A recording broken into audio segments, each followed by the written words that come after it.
Happy Monday to you. How you guys doing? I'm doing another car vlog thingamajiggy today because I'm actually out. Not a very glorious or fancy trip, but I'm actually swapping out my cable boxes because they don't work very well anymore. So I'm going to get some new ones instead. So that's about that. Yeah, very exciting. So I hope you had a good weekend. Hope you played lots of lovely games and stuff like that. I feel good that I actually got 5 vlogs done last week, and hopefully I'll get 5 more done this week, you know, if everything goes well. It's just a nice, fun way to kind of do little updates, you know, read some of your questions and stuff. It's cool. So obviously I won't be reading questions today because I'm driving the car and that might be dangerous and stuff. That wouldn't be a good idea. But I'll look at them hopefully tomorrow and look at any comments from yesterday's, last week's, from today's and from Friday's. Yeah, something like that anyway.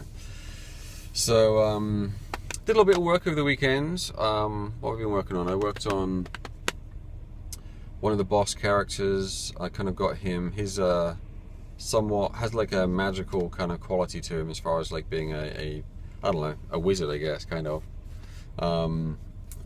Because why not, right? So, he's like a boss character and has these hands. He kind of has this cycling animation of his kind of hands, kind of look like they're conjuring as he's kind of floating up and down doing his thing. Anyway, so I worked on that. He got his little hat bouncing up and down at the back with a little star swinging around. So yeah, he came together pretty good. So that's fun. So I got him working, put him in the game probably this week. He actually will replace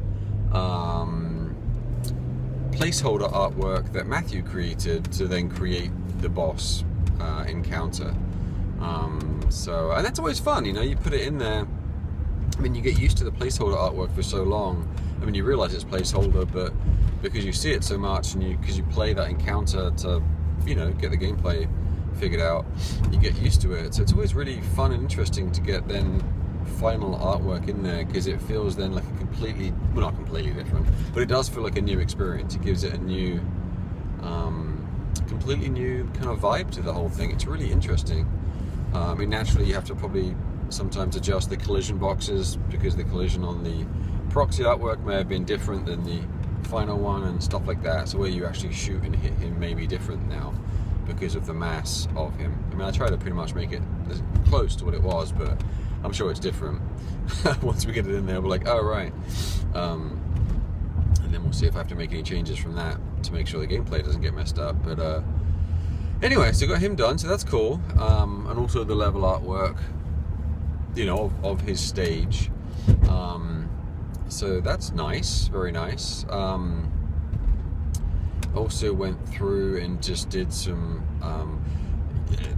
you know, when I make the levels, I kind of just try and steamroll through them pretty quick. As far as not, I don't want to like make a level and then continue working on that level until it's completely 100% finished before moving on to the next one. I like to keep on going because there's a lot of little details that are really just cosmetic to complete a level, as far as considering it ready to be, you know, final for the game. But if I focused on doing that every time for every level until moving on to the next one, I think the feeling of momentum would be lost, and I think it would not be ideal, not for me anyway. I like to kind of move on to the next thing, get the gameplay figured out, move on to the next one, get the gameplay figured out, and then come back and figure out all the artwork and all of the little touches and polish and stuff that needs to be done. Anyway, so I did some of that. Not very glamorous work, but important work, like the little stomper guys that, you know, in the background, they stomp in the foreground, then stomp back again. When they stomp back, they have to land, you know, on a little platform in the background. But I didn't have that, so they were just stomping and floating on nothingness.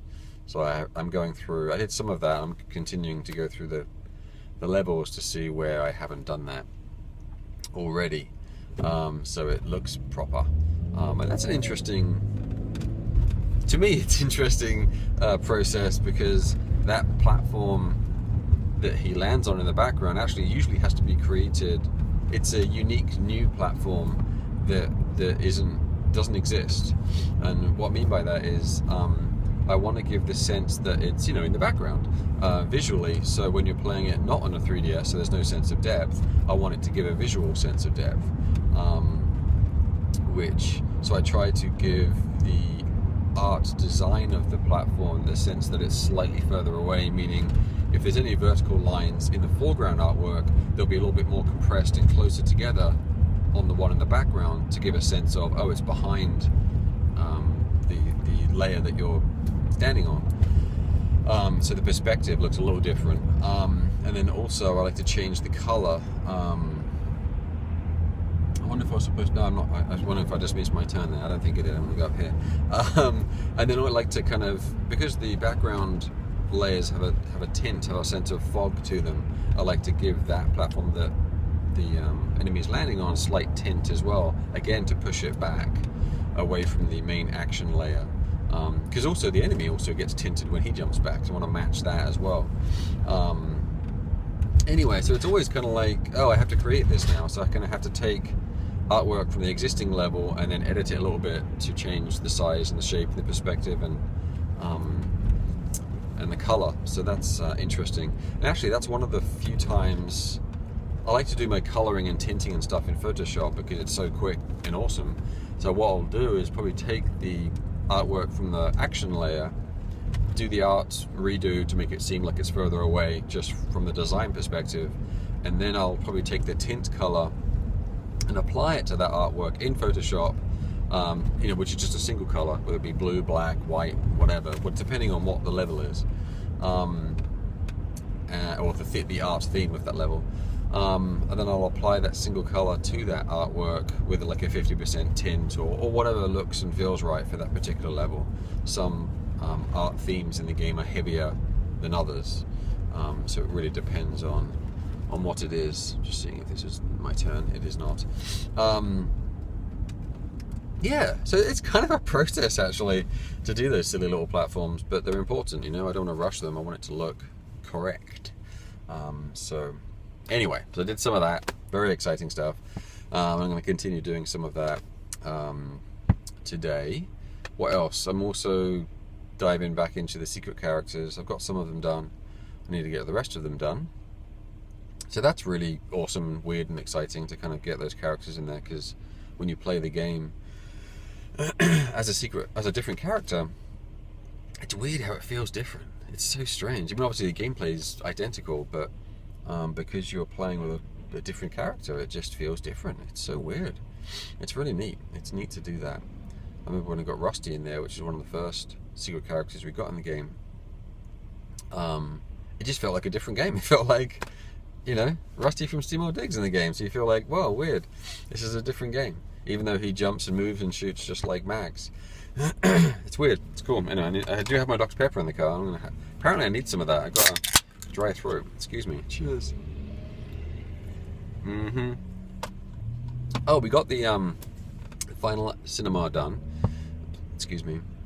So Matthew took all the pieces, put them together in the order that they were supposed to be. So how that process went is I wrote up just a Word document, just a single page, nothing fancy, just a list of stuff that the end sequence will be. Sent that to Matthew. He's like, yeah, great, looks cool. I always like to get Matthew's feedback on that because he has a really good sense of not only kind of just flow, game design, art. He just has a good kind of instinct for all of that. So I like to get his opinion on that as well. So he was cool with that, so that's great. We got that figured out. I did all the artwork pieces, sent those pieces to him and explained where maybe some of them weren't obvious, what that was used for and so on. He put it together with his own, kind of instinct. And then sent me a video. No, not a video actually. He just hacked it so when I started the game it would just play that in cinema so I could just see it straight away.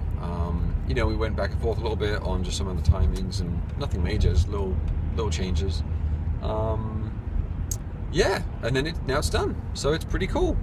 And then we applied the sound to it as well. Actually, I think we used the original stuff from the original game just to kind of see how that would work, and actually it works quite well. So along with some new nice little added touches. So yeah, I think it might be basically done now. So there's a little bit before it, a little bit after it that we still need to iron out. But anyway, so that's done. So the end sequence of the game is done. Always an important but not particularly not something I particularly look forward to because it's just a lot of work. Cinemas are just a lot of work, you know. There's a lot of unique artwork created for them. It takes a lot of time in comparison to the time that it takes to make the rest of the game. And it's just literally for one sequence used only once in the game, which is great and important and awesome that it is so unique and special for the player to experience it that way. But for me, in perspective of creating assets for the game and how much bang for the buck I get for creating that work, it's not much, but it is at the same time, because, you know, it's a special impact on the player. Whatever. So it is what it is. It's just hard for me to go, great, I'm going to spend many days working on this thing, but it's done. Yes, so that's good. And I like it. It turned out really good. I like it a lot. So that's always nice. So what am I working on today? What's going on? I don't know. I'm trying to think now. I guess I'm just continuing. I'm just playing the game, looking at it, just finishing it up, really.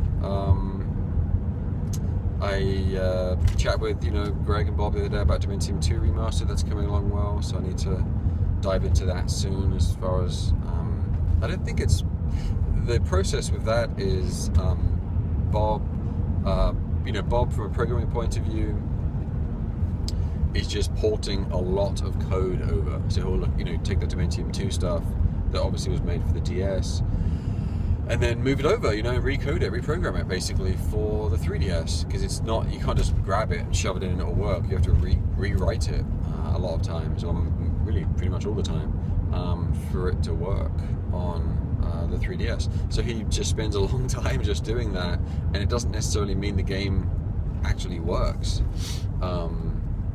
because he's doing different elements, you know. So it takes a while, and then at the same time Greg is then doing a similar thing with the artwork. You know, he's taking the original artwork from the DS and then, you know, adding more polygons or completely redoing the textures. You know, just a lot of work. And if you redo a model, you have to then reassign that to the original animation rig and blah blah blah, shove those into the game, you know, and then eventually when you finally get to actually play the game and see them in the game, then you might need to adjust the lighting or adjust this, that and the other, or the light or the fog or whatever. It's a lot of stuff. So yeah, anyway, so that's what they've been doing for a long time. We're not quite at the point where we can play it yet, because that just hasn't come online yet, so we'll see how this month goes, because in theory it will be playable soon, and then what state it is in, it will be a surprise for everyone. So we'll do that and we'll see what it looks like, and yeah, and then we'll go from there. So hopefully, touch wood, it will be in a great state and we'll just be polishing and we'll be done. But it's certainly possible where it'll be a complete mess and we'll be like, oh, right, I guess we need to fix all of these things then. So we'll see. Hopefully it'll be a little bit smoother than Dementium 1, because we've already made Dementium 1 remastered, but you never know. There's a lot of unique qualities to Dementium 2 that, you know, may be a surprise when we actually get to see it running on the 3DS. You know, it's a very different game. Dementium 2 is a very different game than Dementium 1. Lots of different environments and effects and weapons and blah, lots of stuff going on. So yeah, we'll see how well that translates using the Dementium 1 core, and yeah, I'll go from there. Cool, guys. Well, I hope some of this was somewhat interesting. That was just my update on what's going on. Like I said, I'll try and get to questions and stuff in a future one this week. I think I'm nearly at my destination to swap out my cable boxes. Very exciting. I hope you have a good day, and I will catch up with you guys tomorrow, hopefully. All right. Hey, see you later.